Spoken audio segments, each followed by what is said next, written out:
পূর্বের পার্টে আমরা দেখেছি সারা অনেক ড্রিঙ্ক করেছে আর বাস স্টপে আসতেই সারা সেখানে শুয়ে পড়ে। ডন তাকে এরপর তুলে নিয়ে বাসায় চলে আসে আর একটু পর কেউ দরজায় নক করে আর সারা ঘুমের মধ্যে উঠেই দরজা খুলতেই যাচ্ছিল। তো আসলে এখানে ডনকে যদি কেউ দেখে নেয় তাহলে বিপদ হতে পারে, এই জন্য ডন সারাকে থামায়। কিন্তু এখানে দুজনেই ব্যালেন্স হারিয়ে সোজা বিছানার উপরে পড়ে যায় আর তখনই সারার ঘুমটাও ভেঙে যায়। তো এই পার্টের শুরুতে আমাদের দেখানো হয় ডন চুপচাপ থাকে এবং আবারও তাকে ঘুম পাড়িয়ে দেয় আর নিজে সাইলেন্ট হয়ে বসে থাকে। ইন্সপেক্টর কিছুক্ষণ দরজায় নক করে চলে যেতেই থাকে, এটা ভেবে যে হয়তো সারা বাসায় নেই। কিন্তু তখনই হঠাৎ করে ডনের ফোন বেজে ওঠে। ডনও টেনশনে কোনোভাবে কলটা কেটে দেয়। আওয়াজ শুনে ইন্সপেক্টর থেমে যায় আর ভাবে সারা হয়তো ভেতরে আছে। বন্ধুরা, যেহেতু সারা তার ফ্রেন্ড, এই জন্য সারা ইন্সপেক্টরকে দরজা খোলার পাসওয়ার্ডও দিয়েছিল। এরপর ইন্সপেক্টর লক খুলে ভেতরে আসে, কিন্তু সারাকে ঘুমাতে দেখে একাই কথা বলতে লাগে যে আজকে কি তুমি বেশি ড্রিঙ্ক করে ফেলেছো? কতবার বুঝিয়েছি যে এত ড্রিঙ্ক করো না, কিন্তু আমার তো কোনো কথাই শোনো না। এইভাবে একা কথা বলে সে দরজা লক করে চলে যায়। তখন দেখতে পাই যে ডন আলমারিতে লুকিয়েছিল। এখানে সে নিজের ভাগ্যকে অভিশাপ দিয়ে বের হয়ে আসে আর বলে, এই মেয়ের জন্য জানি না আমাকে আর কত কিছু করতে হবে। এরপর ডন চলে যায়। পরের দিন সকালে কিম সারার জন্য নাস্তা নিয়ে আসে। তার নেশা তো এখনো কেটে যায়নি। কিম বলে, তুমি এতটাই ড্রিঙ্ক করেছো যে ডন তোমাকে বাসায় ছাড়তে এসেছিল।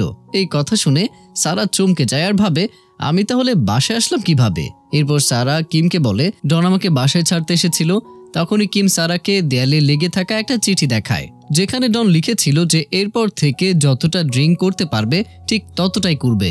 আমি বারবার তোমাকে তুলে নিয়ে বাসায় রেখে যেতে পারবো না। নেশা কেটে গেলে তাড়াতাড়ি আমাকে কল করো। এরপর সারার কাল রাতে সব কথা মনে পড়ে যায় যে সে ডনের পিঠে উঠে কি করেছে। এসব ভেবে সারা অনেক ইনসাল্ট ফিল করে আর বলে, হায় আমি কি করেছি। অন্যদিকে ডন ফ্রেডকে বলে, দেখো এরপর থেকে কখনো কেউ আমার কোম্পানিতে পার্টি দেবে না। যদি কেউ দেয় তাহলে তাকে জব থেকে বের করে দেব। কিন্তু তখন ফ্রেড বলে, তুমি এরকম কিভাবে পার্টি ব্যান করতে পারো? এটাই একটা স্টাফদের একমাত্র জিনিস যেটা তাদের কাজে স্ট্রেস কমায়। না হলে বেচারারা তো কাজ করতে করতে বিরক্ত হয়ে যাবে। দেখে নিও, যদি পার্টি বন্ধ করে দাও তাহলে কাজ ঠিক মতো হবে না।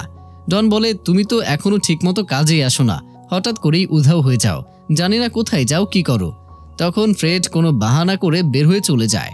এরপর যখন ডন অফিসে আসে তখন সেক্রেটারি ডনকে বলে, এমনিতেও আপনি তো আপনার স্টাফদের সাথে এতটা ঘোরাফেরা করেন না। কালকে যখন আপনি সবাইকে ইনভাইট করলেন তখন তো আমি সারপ্রাইজড হয়ে গিয়েছিলাম। ডনও বুঝতে পারে না যে সে সেক্রেটারিকে কি উত্তর দেবে।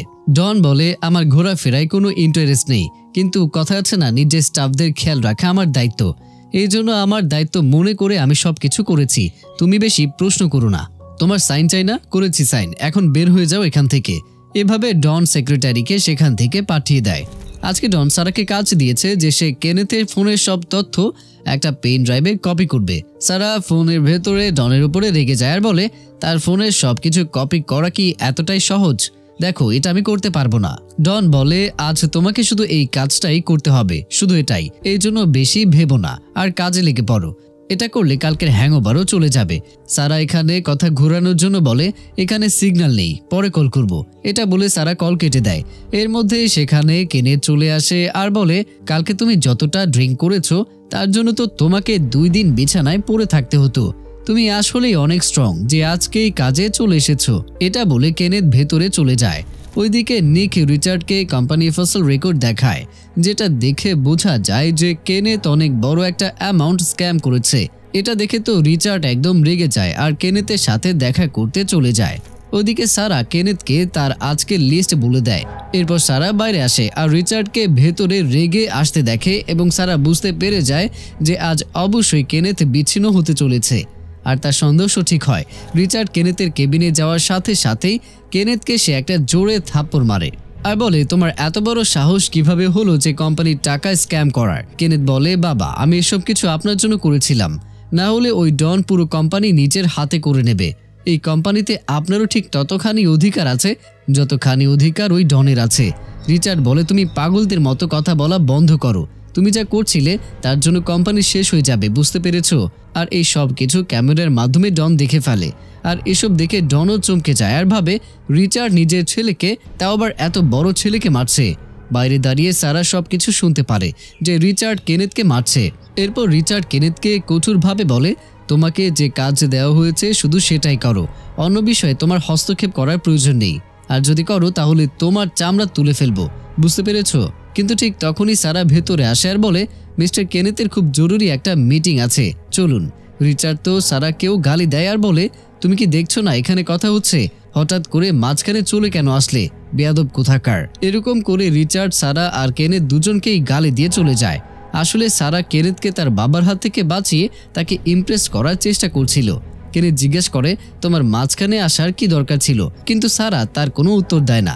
সারা কেনেথকে বলে, স্যার কিছুক্ষণ পর আপনার ম্যানেজারের সাথে মিটিং আছে, এই অবস্থায় যদি সে আপনাকে দেখে ফেলে তাহলে আপনার ইনসাল্ট হবে, এই কারণেই আমি ভেতরে এসেছিলাম। কেনেথ বলে, আচ্ছা তুমি কি আমার প্রতি করুণা অনুভব করছো? আমি কি এতটাই নত হয়ে গেছি?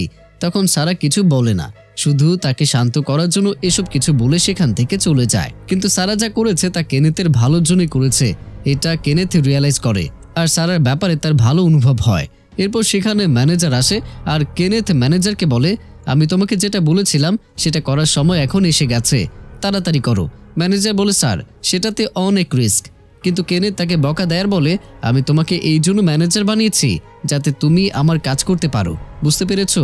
তার মধ্যে রিস্ক রয়েছে নাকি নেই, সেটা সফল হবে নাকি না, সেই সব কিছু আমি দেখে নেব।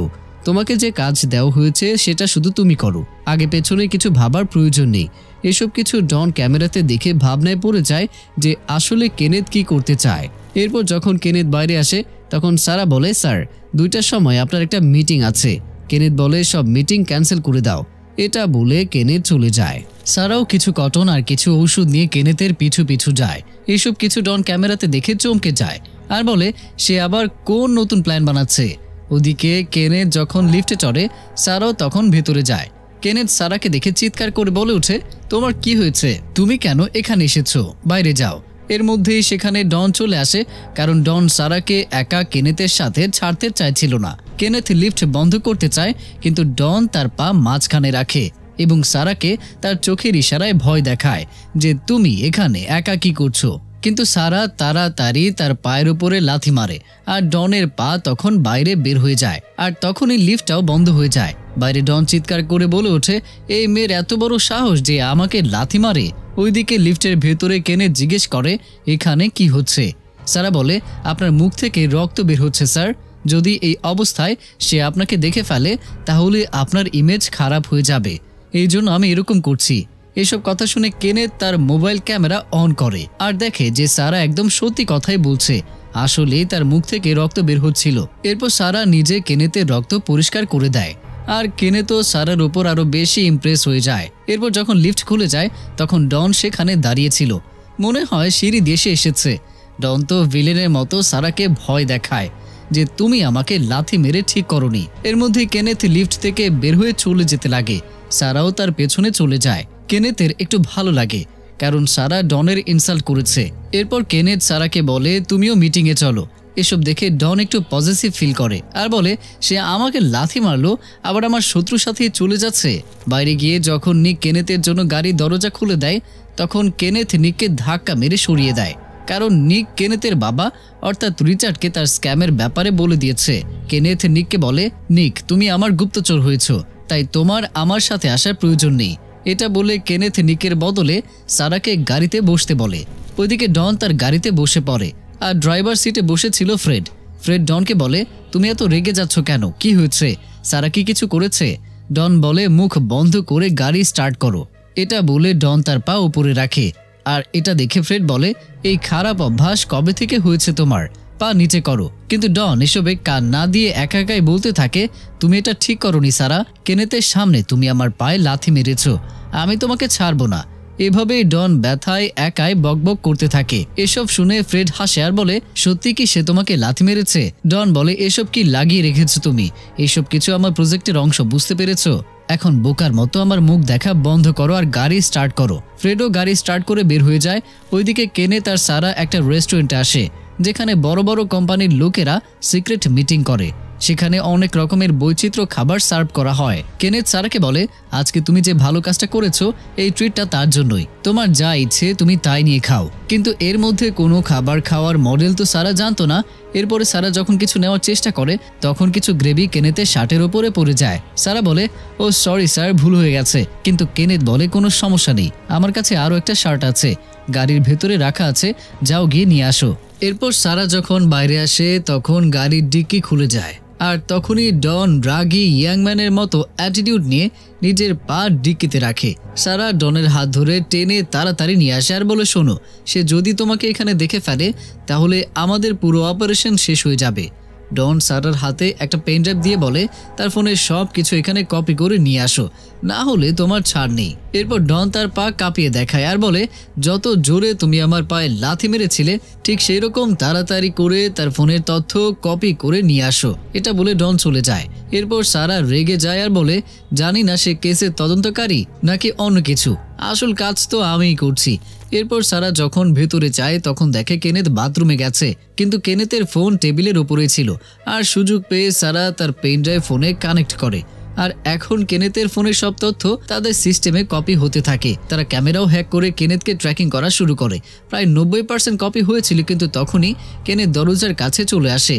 সাথে সাথে ডন সারাকে বলে, পেনড্রাইভ বের করো, না হলে ফেসে যাবে। কিন্তু যদি সারা পেনড্রাইভ বের করে তাহলে কপি ফেল হয়ে যাবে। ঠিক সেই সময় কেনেথ দরজা খুলে আর ভেতরে আসতে থাকে। কেনেথকে ভেতরে আসতে দেখে সারা তাড়াতাড়ি ফোনের ওপরে শার্টের বক্স রাখে আর শার্ট উঠিয়ে বলে, এটা তো অনেক দামি শার্ট মনে হচ্ছে। কেনেথ বলে, এটা তুমি এখানে কি করছো? বক্স ওইদিকে রেখে দাও, আমি পরে পরে নেব। তখন সারা ওকে স্যার বলে আর আস্তে করে শার্ট ভেতরে রেখে দেয়। আর ওই বক্সটাকে সরানোর সময় ফোন থেকে পেন ড্রাইভটাকেও তাড়াতাড়ি বের করে ফেলে। আপনারা হয়তো ভাবছেন সারা তার ফোনের পাসওয়ার্ড কিভাবে জানতে পারলো। আসলে এই জন্যই তো সারা কেনেথের সাথে লিফটে এসেছিল। লিফটের ভেতরে গিয়ে কেনেথ যখন তার ফোনের ক্যামেরা অন করেছিল এবং যখন কেনেথ পাসওয়ার্ড দিয়েছিল তখন সারা তার সুপার পাওয়ার দিয়ে কেনেথের চোখ জুম করে, আর চোখের ভেতরে যে ফোনের রিফ্লেকশন পড়েছিল সেখান থেকেই সে পাসওয়ার্ড দেখেছিল। এরপর প্রেজেন্টে কেনেথ সারাকে বলে, দেখো আমার একটা ইম্পর্টেন্ট মিটিং আছে, তুমি অফিসে ফিরে যাও। সারাও বাইরে চলে যায়। বাইরে গাড়িতে ডন আর ফ্রেড কেনেথের তথ্য থেকে এটা জানতে পারে যে একটা সময় কেনেথের একটা সিক্রেট মিটিং আছে, আর ওই মিটিংয়ের জন্যই কেনেথ এই রেস্টুরেন্টে এসেছিল। এর মধ্যে সারা সেখানে আসে আর ফ্রেড তাকে কংগ্রাচুলেশন জানায় আর বলে, ওয়েল ডান সারা, গুড জব। এরপর তারা এখানে একটা মাস্টার প্ল্যান এক্সিকিউট করে। এখানে ফ্রেড ছদ্মবেশ ধারণ করে আর ওই ক্লায়েন্ট সেজে কেনেথের সাথে দেখা করতে যায়, যার সাথে এখানে কেনেথের মিটিং। অন্যদিকে ডন কেনেথের কোম্পানির নিরক্ষীয় হয়ে ওই ক্লায়েন্টের সাথে দেখা করে, কারণ কেনেথ তার ক্লায়েন্টের সাথে কোনোদিনও একে অপরের দেখা হয়নি। তো ফ্রেড ক্লায়েন্ট হয়ে কেনেথের সাথে দেখা করবে, আর ডন কেনেথের কোম্পানির অডিটর হয়ে ক্লায়েন্টের সাথে দেখা করবে। বুঝতে পেরেছেন তো আপনারা? অর্থাৎ ফ্রেড বোকা বানাবে কেনেথকে আর ডন বোকা বানাবে ওই কোম্পানির লোককে, যার সাথে কেনেথের মিটিং হতে চলেছিল। এরপর আমাদের ওই আসল ক্লায়েন্টকে দেখানো হয় যে মাস্ক পরে রেস্টুরেন্টে আসে। সারা রেস্টুরেন্টের স্টাফ সেজে সেখানে দাঁড়িয়েছিল আর প্রত্যেক ক্লায়েন্টকে জিজ্ঞেস করে যে আপনার কোন রুমে যেতে হবে। ক্লায়েন্ট যখন তাকে রুমের কথা বলে তখন সারা তাকে ওই রুমে নিয়ে যায় যেখানে ডন বসেছিল। ওইদিকে ফ্রেড ক্লায়েন্ট সেজে কেনেথের সাথে দেখা করে। ফ্রেড বলে, তুমি আমার কোম্পানির স্টাফের সাথে সিক্রেট ডিল করেছো, তারই ইনভেস্টিগেশন করছি। যদি আমাদের সন্দেহ সত্যি হয় তাহলে তুমি অনেক বড় বিপদে পড়ে যাবে। এরকম ভাবে ফ্রেড কেনেথের ব্রেন ওয়াশ করে দেয়। এদিকে ডন ক্লায়েন্টকে বলে, আপনি কেনেথের সাথে দেখা করতে এসেছেন তাই না? আসলে আমি তার কোম্পানির অডিটর, আর ইটারনাল অডিটর হয়ে আমি জানতে পেরেছি যে সে অনেক বড় অপরাধ করেছে আর সে ধরাও পড়ে গেছে। আর আমাদের টিমের সন্দেহ যে ওই অপরাধে তোমারও হাত রয়েছে। যদি আমাদের সন্দেহ সত্যি হয় তাহলে তুমি একদম ফেঁসে যাবে, কারণ তোমার ডিল ইলিগাল। যদি তুমি এই মামলায় ফেঁসে যেতে না চাও তাহলে কখনোই আর কেনেথের সাথে কন্ট্যাক্ট করবে না। এসব শুনে ক্লায়েন্ট নার্ভাস হয়ে যায় আর বলে, প্লিজ এর মধ্যে আমার নাম যেন না আসে। আমি না আর কখনো তার সাথে দেখা করব আর না তার সাথে কখনো কন্ট্যাক্ট করব। ওইদিকে ফ্রেড কেনেথকে এরকম ভাবে ভয় দেখায় যে কেনেথ নিজেই বলে যে আমি এই ডিল করব না। এরকম ভাবে তারা তিনজন মিলে কেনেথের এই সিক্রেট মিটিং ক্যান্সেল করে দেয়। কিন্তু সমস্যা হলো এটা যে সেখানে নিক বসেছিল আর সে ডনার সারার ছবি তুলে নিয়েছিল, মানে এরা কিছুটা হলেও ধরা পড়ে গেছে। এরপর কেনেথ রাগে রেস্টুরেন্ট থেকে বাইরে চলে আসে, কারণ তার ডিল হয়নি। সেখানে নিককে দেখে কেনেথ আরো বেশি রেগে যায় আর বলে, তুমি আমার পিছু করা বন্ধ কবে করবে? নিক বলে, আমি আপনার পিছু করছি না, আপনি শুধু 1 মিনিট আমার কথা শুনুন। এটা বলে নিক কেনেথের হাত ধরে মোচড়াতে শুরু করে। কেনেথের অনেক রাগ হয়, কিন্তু কোনো কারণে কেনেথ নিককে অনেক ভয় পায়। এই জন্য কেনেথ নিককে বলে, আমি তোমাকে পরে দেখে নেব। এটা বলে সে চলে যায়। এখান থেকে আমাদের ফ্রেডকে আর কিমকে দেখানো হয় সেই দিন বেকারিতে ওই লোক যে নাটক শুরু করেছিল তার থেকে ফ্রেড কিমকে বাঁচিয়েছিল। এই কারণে কিম তাকে ট্রিট দেওয়ার জন্য একটা রেস্টুরেন্টে নিয়ে যায়। ফ্রেড তো অনেক খুশি হয়ে যায়। ওইদিকে ডনের সেক্রেটারি ডনকে বলে, রিচার্ড স্যার আপনার জন্য ব্লাইন্ড ডেট ফিক্সড করেছেন, আপনি প্লিজ ওই মেয়ের সাথে দেখা করুন। ডন বলে এইসব ডেট মেট ক্যান্সেল করে দিন, আমার কাছে সময় নেই। কিন্তু সেক্রেটারি বলে, স্যার অন্তত রিচার্ড স্যারের কথা মাথায় রাখবেন, ডেটের জন্য রাজি হয়ে যান, না হলে সে কষ্ট পাবে। আর শুধু দেখা করারই তো কথা, যদি আপনার পছন্দ না হয় তাহলে না বলে দেবেন। এরপর ডনও রাজি হয়ে যায় আর ওই মেয়ের সাথে দেখা করতে যায়। সেখানে ওই মেয়ে যাকে ডন এর আগেও একবার দেখেছে সেই বসেছিল, সেখানে রিচার্ডও বসেছিল। রিচার্ড বলে, আমার বিশ্বাস যে তোমরা দুজন নিজেদের মধ্যে কথা বলে কোনো একটা ভালো সিদ্ধান্তে পৌঁছাবে, অল দ্য বেস্ট। এটা বলে সে চলে যায়। এরপর ওই মেয়ে নিজের ইন্ট্রো দেয় আর দুজনের মধ্যে কথা শুরু হয়ে যায়, কিন্তু ডন 5 মিনিটেও টিকতে পারে না। ওই মেয়ের কথা ডনের বোরিং লাগে আর অবশেষে যখন ডন সহ্য করতে না পারে তখন ফ্রেডকে মেসেজ করে বলে, আরে ইয়ার আমি তো ব্লাইন্ড ডেট এসেছি, কিন্তু আমার কানের অবস্থা খারাপ হয়ে যাচ্ছে, প্লিজ কিছু একটা করে এই ডেট শেষ করে দাও। কিন্তু ফ্রেড ডনকে মেসেজ করে বলে, আমি একটা জরুরি মিটিং আছি, তুমি নিজেই সামলে নাও। আসলে ফ্রেড তো কিমের সাথে সময় কাটাতে চায়, এই জন্য সে এটা নিষেধ করেছে। এর মধ্যে কিমের কাছে ইন্সপেক্টরের কল আসে। ইন্সপেক্টর তো কিমের ক্রাশ, তাই কিম তাড়াতাড়ি কল অ্যাটেন্ড করে। ইন্সপেক্টর কিমকে বলে, আমি একটা খুব ভালো রেস্টুরেন্ট এসেছি, তুমি কি আমার সাথে ডিনার করতে আসবে? কিম তাড়াতাড়ি হ্যাঁ বলে দেয়। এই কথা শুনে ফ্রেড দেবদাসের মতো মুখ বানায় আর বলে, আমি তোমার জন্য একটা সারপ্রাইজ গিফট রেখেছি। এর মধ্যেই কিমের কাছে সারার মেসেজ আসে। সে বলতে থাকে, জানো ইন্সপেক্টরের আমাদের উপরে সন্দেহ হয়েছে যে আমরা টিনটনিক উৎসবে অংশ নিয়েছিলাম আর অনেক বড় একটা কাণ্ডও করেছিলাম। এই কারণেই যদি সে তোমাকে রেস্টুরেন্টে ডাকে তাহলে এসো না, না হলে ফেসে যাবে। কিন্তু কিম এই কথা শুনে বসে পড়ে আর ফ্রেডকে বলে, বলো ফ্রেড তুমি কোন গিফটের ব্যাপারে বলছিলে, কোথায় সেই গিফট? ফ্রেড বলে, তাহলে তুমি ইন্সপেক্টরের সাথে দেখা করতে যাবে না? কিম বলে, আমরা ওই টিনটনিক উৎসবে যে গ্যাংদের ফাঁসিয়েছিলাম তার ব্যাপারে জিজ্ঞাসা করার জন্যই সে আমাকে ডাকছে, যদি আমি সেখানে যাই তাহলে অবশ্যই ফেসে যাব। এসব শুনে ফ্রেড ভাবে, আবার সারা তো ফেসে যায়নি। এই জন্য ফ্রেড সারাকে কল করার জন্য বাইরে আসে, কিন্তু সারা একদমই ঠিক ছিল।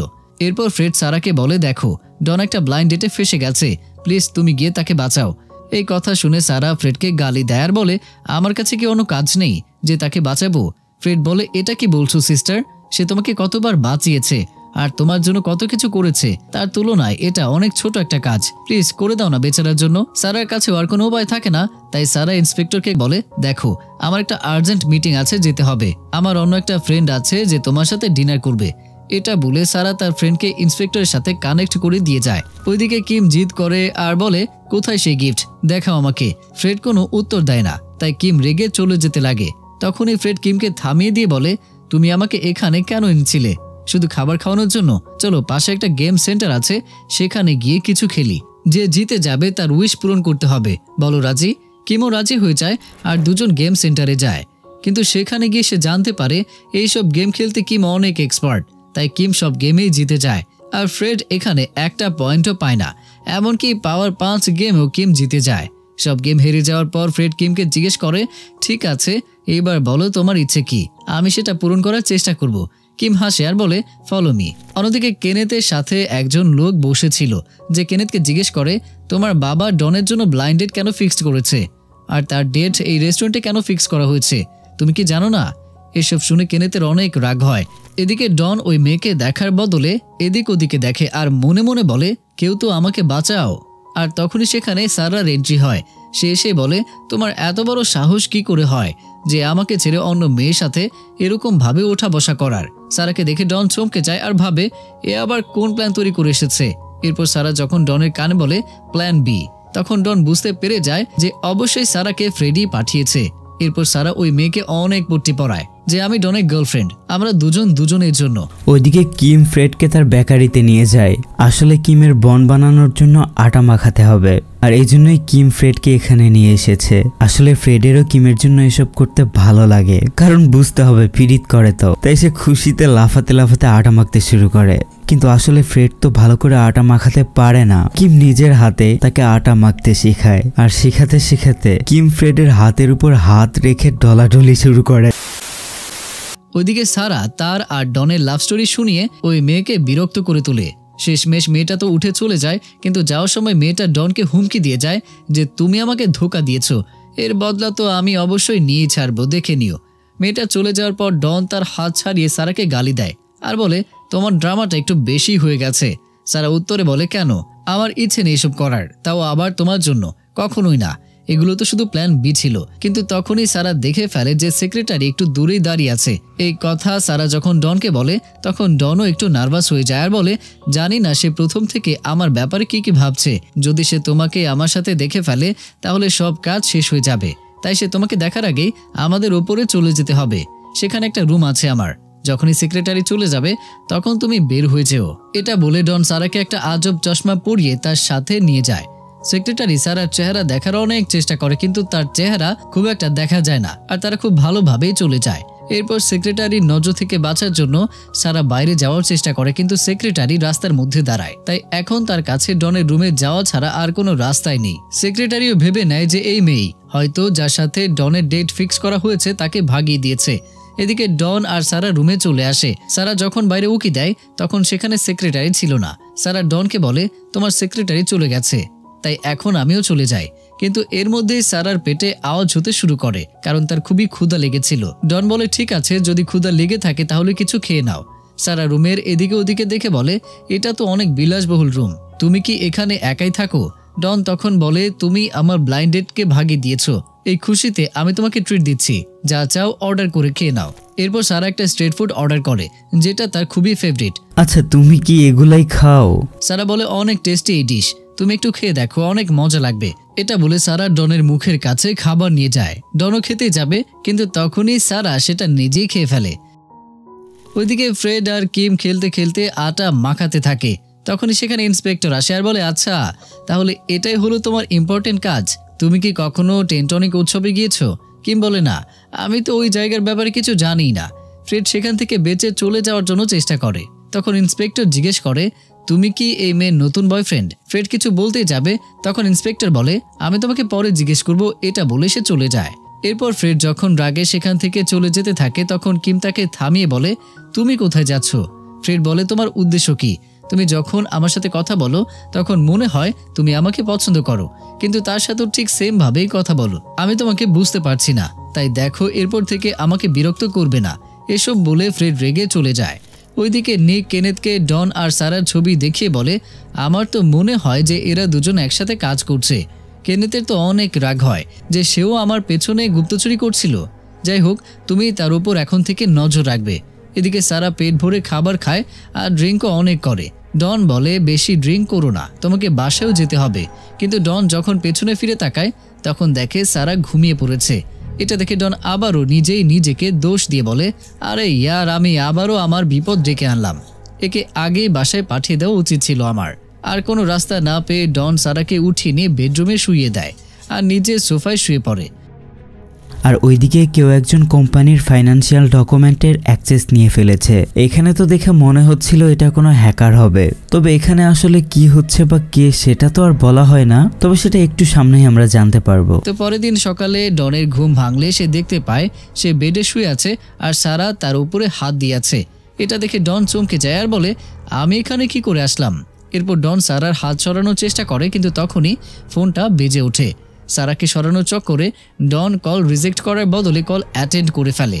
এর মধ্যে সারা তার ফোন ওঠানোর জন্য হাত বাড়ায়। তখনই সারার ঘুম ভেঙে যায় আর নিজেকে ডনের উপরে দেখে সে হতবাক হয়ে যায় আর সে চিৎকার দিতে যাবে তখনই এই পার্টটাও শেষ হয়ে যায়।